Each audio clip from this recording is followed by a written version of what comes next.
बिस्मिल्लाहिर्रहमानिर्रहीम। वसते रहो हंसते रहो।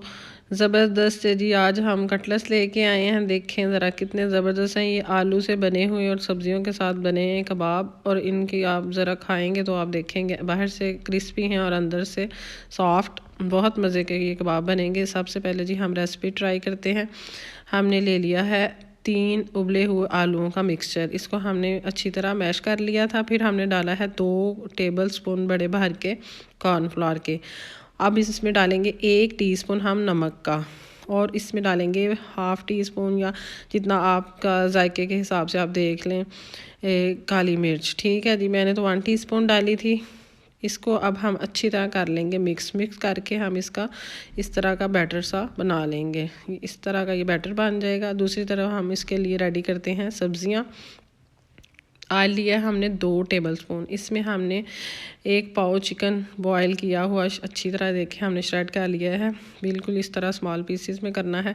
उसको हल्का सा फ्राई कर लिया। ऑनियन 1 मैंने छोटा चॉप किया था, वो भी मैंने इसके अंदर डाल लिया है। इसको बारीक बारीक आपने सब्जियां सारी चॉप करनी है। और ये जी गाजर है, मैंने क्रश कर ली थी। एक है ये, देख रहे हैं आप। इसको भी ऐसे ही करके हम इसको हल्का हल्का सा हम इनको करेंगे रोस्ट। और अब मैंने ये जो है पर्पल कैबिज है, ये भी मैंने थोड़ी सी इसके अंदर कर ली है। ये जी शिमला मिर्च है आधी है, ये भी इस तरह चॉप की हुई इसमें डाल देंगे।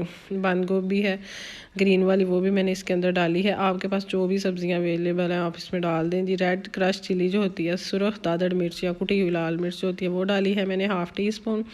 और एक गैनो तो आपको पता है हाफ़ टी स्पून मैंने डाला है। और हाफ़ टी स्पून मैंने काली मिर्च डाली है। इसमें कोई ज़्यादा मसाले नहीं जाएंगे। और नमक डाला है हाफ़ टी स्पून, क्योंकि वो हमने आलू में भी डाला था और मिक्सचर में भी हाफ़ काफ़ी है। ठीक है जी, आप इसको हम अच्छी तरह फ्राई करेंगे हल्का सारा। ये हमारी मीडियम फ्लेम है, क्योंकि सब्जियां हैं वैसे ये ड्राई वाली सब्जियां हैं, ये इतना पानी नहीं छोड़ेंगी। अब मैंने इसमें डाली है 2 टेबल स्पून पिज़्ज़ा सॉस। अगर आपके पास ये नहीं है तो आप इसमें चिली सॉस वगैरह या टमाटो पेस्ट या टमाटो केचप, कोई भी जो चीज़ आपके पास अवेलेबल है उसको डाल के अच्छी तरह इस तरह को मिक्स कर देंगे। अब जी हमारी ये चीज़ें तैयार हैं। दूसरी तरफ मैंने लिया चेडर और मोज़रेला चीज़, वो दोनों मिक्स कर ली हैं। अब हाथों को आपने अच्छी तरह ऑयली कर लेना है। और जो आलूओं का मिक्सचर है उसको आपने हाथों पे लेना है इस तरह। उसकी बड़ी सी आपने ज़रा हाथ जितनी हथेली जितनी आपने उसकी बारीक सी रोटी बना लेनी है। अब उसके अंदर हम लगाएंगे ये वेजिटेबल्स। और ठीक है जी, जो हमने मिक्सचर तैयार किया था, और मिक्सचर तैयार किया हुआ थोड़ा सा जो जितना आपको लगता है कि आप उसके अंदर डालना चाहते हैं, क्योंकि ये ज़्यादा अगर डालेंगे तो वो इसके फटने का भी थोड़ा सा खतरा होता है। लेकिन फटेगा नहीं, लेकिन आप अंदाजे के हिसाब से 1 टेबल स्पून इसके अंदर डाल लें। और इसी तरह आपने जो चीज़ की है मिक्स, वो भी 1 टेबल स्पून इसके अंदर डाल के, जितना ज़्यादा चीज़ होगा उतना ज़्यादा ये आपका जो कटलेट्स है ये बहुत मज़े का कबाब बनेगा। ये देखिए, अब इसको आपने अच्छी तरह से सारी साइडों से ऊपर कवर कर लेना है।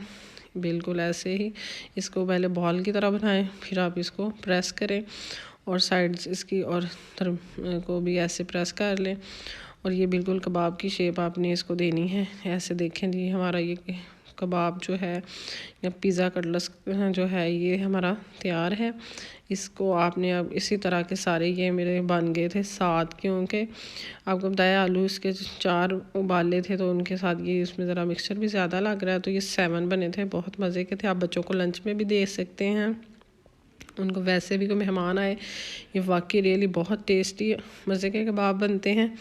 और जी इसी तरह फिर आपने वो ली आलू लिया, फिर उसके अंदर वेजिटेबल रखी और फिर ऊपर जी चीज़ रखी, और वैसे ही इसको ऊपर से बंद कर दिया है मिक्सर के साथ ही नीचे से ऊपर करके। और ये देखें जी, पहले हम इसको गोल करेंगे, फिर हम इसको ऊपर से प्रेस करके कबाब की शक्ल दे लेंगे।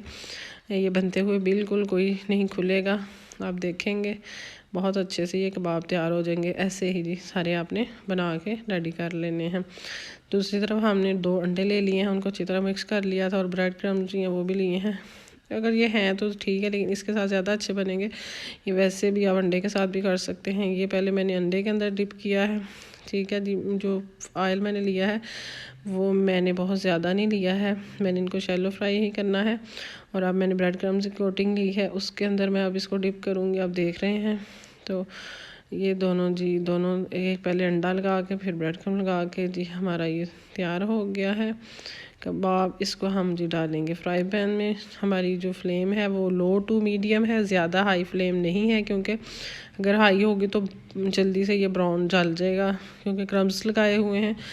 तो बस जिसको आपने लो टू मीडियम फ्लेम पे फ्राई करना है। ये देखें जी, जब गोल्डन ब्राउन हो जाएगा एक साइड से, तो आपने जी इनकी साइड जो है वो चेंज कर देनी है। अंदर जितनी भी चीज़ें हैं वो सारी कुकड है, इसलिए बहुत ज़्यादा टाइम नहीं लगेगा। ये देख रहे हैं कितने मज़े के और कितने बड़े बड़े। एक कटलेस खा के जी बंदे का पेट भर जाता है और रियली और खाने को दिल करता है, लेकिन जी ये हैवी को काफ़ी हैवी हैं, तो एक ही काफ़ी है। ठीक है जी, आप मेहमानों को सर्व करें, रमज़ान में बनाएं, इफ्तार करें इसके साथ। बहुत मज़ेदार से ये कटलेस आपके तैयार होंगे। अब जी ये देखें हमारा कटलेस बिल्कुल रेडी है। दोनों साइड से इसको हम कर लेते हैं डिश आउट। ऐसे ही सारे कटलेस आपने बना के रेडी निकाल लेने हैं, केचप के साथ या चटनी के साथ या रायते के साथ, किसी चीज़ के साथ भी आप इनको सर्व करें, बहुत मज़ा आएगा। ये देखें जी, तक इस तरह का ही आपने इनको गोल्डन ब्राउन सा कलर देना है। ज़्यादा ब्राउन आपने इनको नहीं करना, डार्क। इन सब को भी ये थोड़े से एक साइड से रहते थे, इसलिए मैंने कहा कि ज़रा अच्छा ज़रा इनका कलर हो जाए। चलें जी, ये हमारे सारे कबाब तैयार हैं। अल्लाह ताला आपको आसानियाँ अता करे और आसानियाँ तकसीम करने का शर्फ अदा करे।